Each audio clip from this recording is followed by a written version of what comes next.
All right.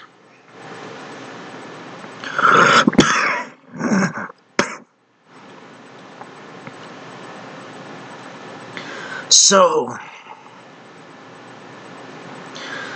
I watched or listened to a Sargon talk with Adam and Sitch about the woke right and ideology or something like that.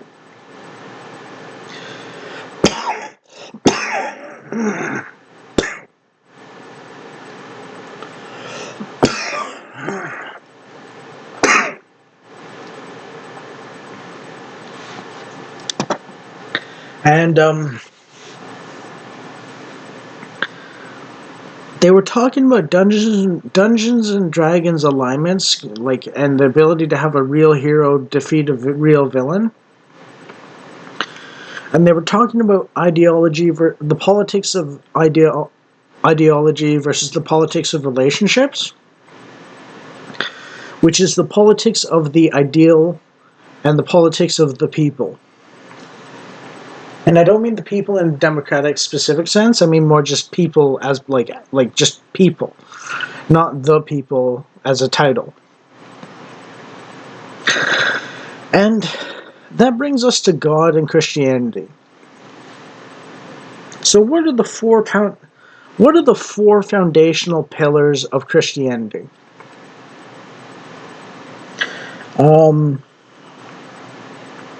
Five actually, or maybe six.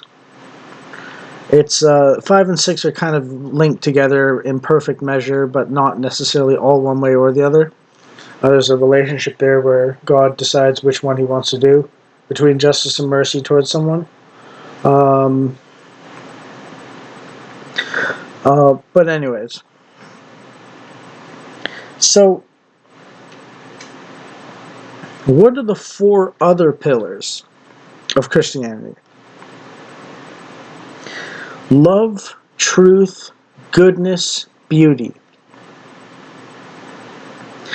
Those are similar things in a way, but they're not identical.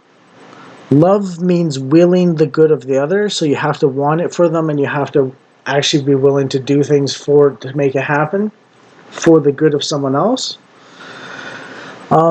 Goodness is that which builds people up in an actual way to succeed, and I don't mean financial success entirely, but that's like one of the ways that good things happen in a way.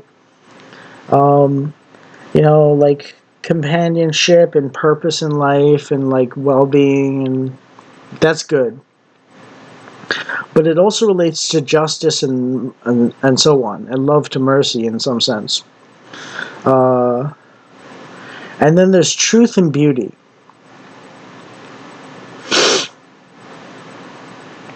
Now the thing is, these are all ideals. However, you're supposed to love the people of the world, not the world itself. So there's a spiritual dimension. You're supposed to love that which is best in others, and try to see how you can get them even better than that. And I hesitate to use the term make them better, both because you don't create them yourself necessarily, except for if you have children. And also, forcing people to be better than they are is often not exactly what I'm talking about here entirely. It's more of a coaxing and pulling out something someone has in them to manifest or show itself or something like that, to draw it out of them to be better and get better. Now, God is the ultimate unity between all those six pillars and personhood itself. He can be that because He's God. No single person fulfills all the ideals perfectly except God. So the union between the left brain mechanistic utilitarian mind and the right brain holistic social mind in humans made in God's image actually plays out in the ideal, the mechanism, and the person, the holistic.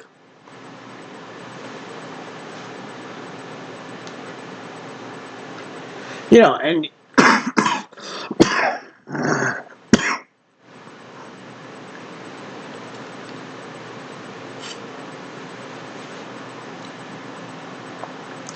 and the way the Christians, or the Catholics at least, talk about it is that we're embodied souls. The body and the soul are both us.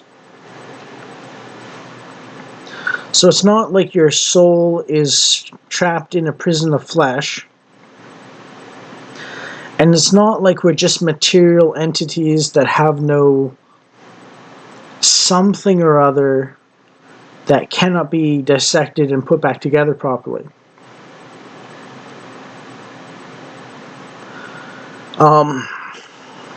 We have a soul and we're a body. We're both. We're the mechanism or the ideal, and we're the person or the whole, or bigger picture. We're the goal seeker, and we're the aware of potential dangers, entities. We transform into higher versions of ourselves routinely when we're trying to, and yet at the same time, despite the fact that we can at least partially say we're trying to improve ourselves and actually do it, there's always a certain degree of something out there that makes it work or fail in accordance with its will, not ours.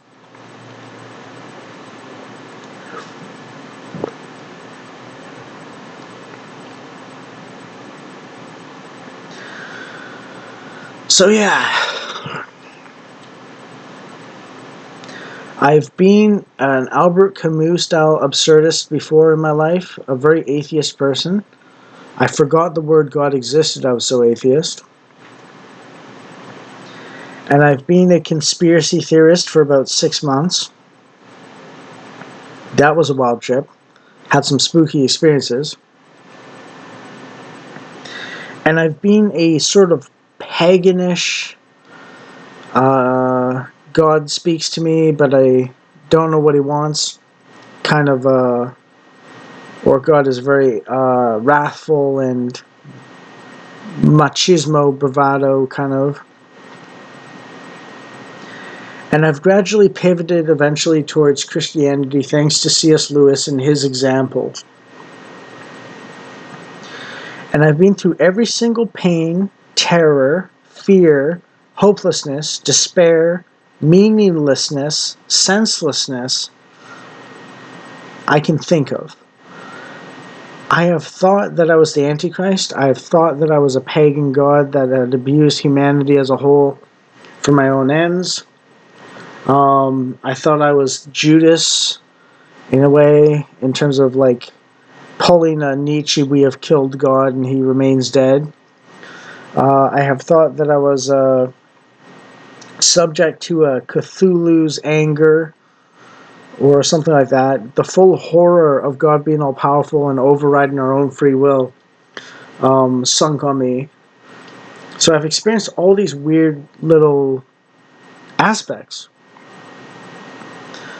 I've endured physical agony up to the point of attempted castration, bullet to my guts, car smashing my head, and a lot more. If you want a taste of the weirdness, my video Spooky Spurging and Proving Prophecy Exists with Evidence is the proof of weird things going on. And if you want the dedication level I have towards God, and when He commands it, I do it, as long as it doesn't violate my absolute moral codes, in a sense of like how I assume God actually wants to be, because He tests me or something. Then battle scars, fighting sin. My fourth oldest video can show you the scars I have because I'm so dedicated to God, and I know I've done wrong in the past. And as soon as the weird stuff started happening and I started to believe it was God sending me signs, I was like, okay, well, I can't get away with hiding it.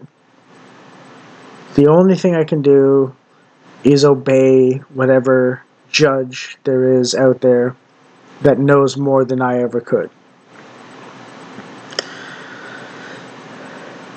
And I survived it. The number of attempts I've been through to destroy myself is freakish.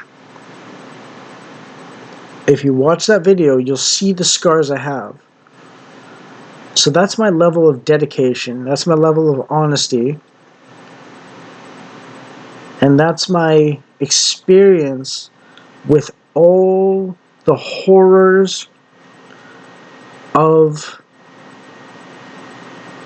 an enchanted life, or the return of the strong God style of approach of life that are threatening the Christian moral order today. And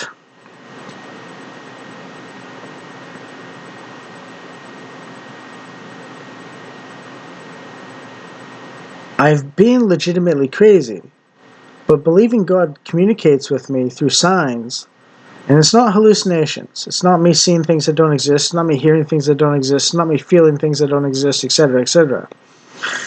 It's real events that seem to have some sort of indication of meaning or purpose or will or ordering behind them somehow.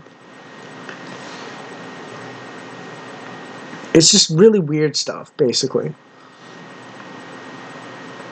Anyways, I basically took every single wrong turn to get to Christianity possible. And now that I'm much more Christian, with the exception of a couple heretical beliefs that God doesn't do anything physically impossible according to a secular atheist, He just does things that are statistically impossible according to a secular atheist.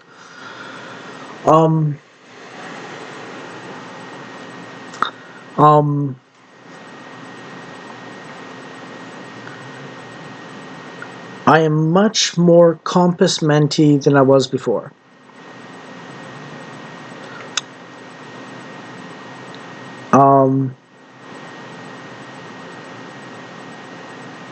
And if I'm not mistaken, there's 3 predictions I'll make. Trump is going to stop a 3rd nuclear crisis. The first one was India-Pakistan. The second one was Israel-Iran. And the third one, I don't know where it's going to be, but he's going to do it, I think. Based on prophetic dreams and, well, a vision. And how that's playing out and so on. Keep in mind, the vision was when I was like 5 or 6, and I'm nearly 40 now, so like, it's been a while. But I think that's going to happen. And then my ex-girlfriend's going to come back and rescue me from poverty. And I'm going to have a career entertaining people and playing video games with people and so on. Or she's going to make the money and I'm going to be a hobbyist, doing my own channel as like a side gig, kind of, or a little bonus extra money or something like that.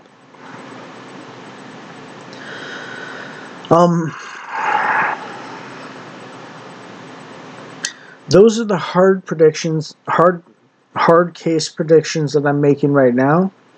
I don't know if they're going to happen or not. But if they do, all 3 happen, then I can point to this video, basically, and another one I made earlier, and say, prophecy exists, God exists, He communicates with people. That's how I knew of it. I'm not making any predictions based on geopolitics or anything like that. It's literally just like, I don't know what's going on geopolitically necessarily. It's literally just weird, spooky crap that happened in my life, and it's pointing towards this being possible. Maybe I only get 2 out of 3 right. But remember, my ex hasn't talked to me in about 7.5 years. So it's going to be a real freak show for her to come back. Out of the blue, supposedly. And be with me again. So, 2 out of 3 wouldn't be bad. And all those self-destruction attempts I survived and so on.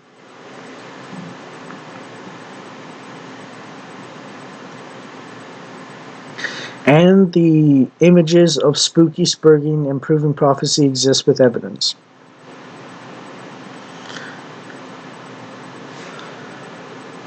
What I think my life direction is towards comfort, security, freedom, well-being, purpose, meaning, wife, children, career, money, a little bit of fame.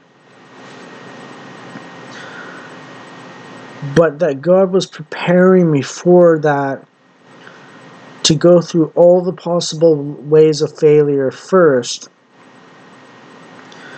so that I can go to people when they come to me, that thing you're afraid of is not true, and I know what you're feeling because I've been through it. And all of this stuff is going to tie in together at some point, I think. I'm not sure, but I think it might. To provide a very spooky resonance with my claims and my talk about God and so on. And that will provide the street cred for what I've learned from God directly, as far as I can tell. And if you're wondering what the difference between a schizophrenic and a prophet of God's is, the answer is God actually talks to the prophet.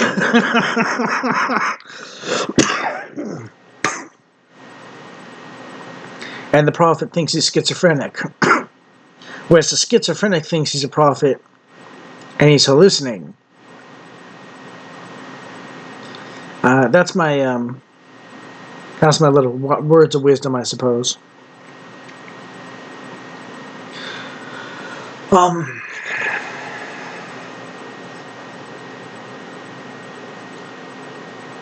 So yeah, I thought I would just cover a couple different topics about this whole thing and like my stance on it and so on and so on. And what I want to say is,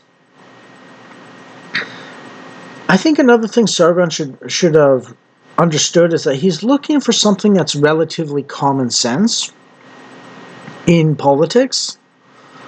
So it's practically useful and you can tell what the consequences are accurately. And you don't overextend into the weeds of predicting the future on every single thread that exists and twists and turns. Because the finer details you get, the more wrong you can be easily.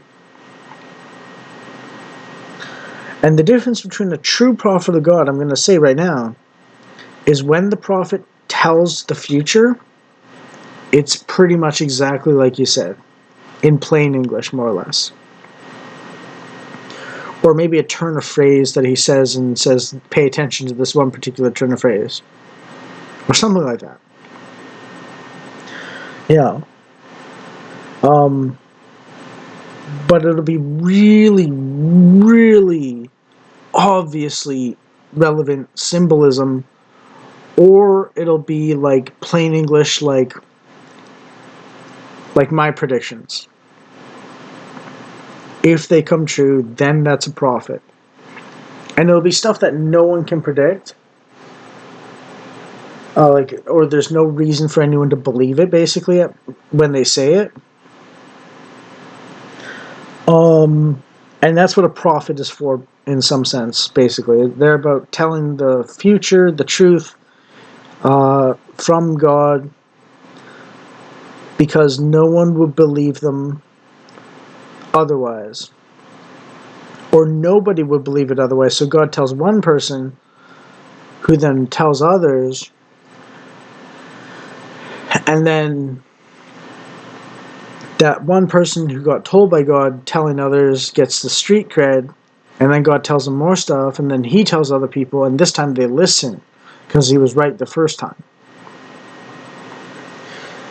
And it'll be completely counterintuitive to the knowledge level that the person should have had by any conventional secular atheist standards.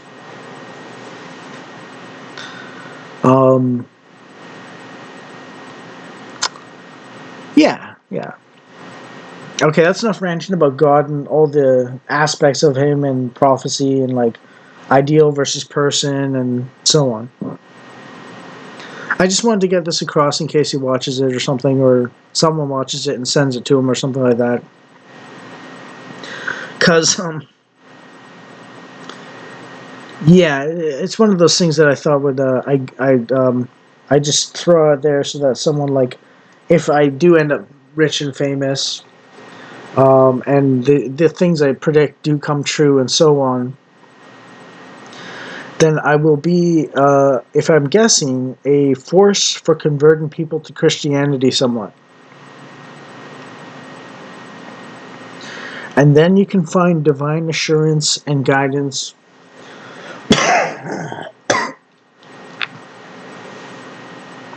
and so on.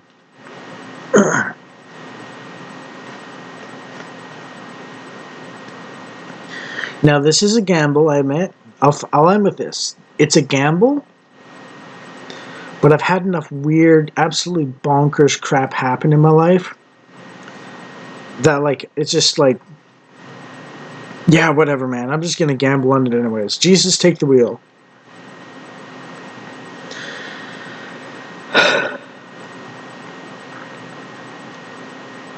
Because I am absolutely convinced there's some weird juju going on here in my life. And we'll see if my spooky nature loses out or wins out. And the two videos you should watch other than this one right now are, well, actually, no. The Existential Crisis Guide and Toolkit is a good one. And the two videos to watch, because the Existential Crisis Guide and Toolkit is my playlist. But the two videos to watch are Spooky Spurging and Proving Prophecy Exists, and also my fourth oldest video, Battle Scars Fighting Sin. That is how much I believe in God. And the taste of what I was looking at, a small taste of what I was looking at, when I started to believe in God for real.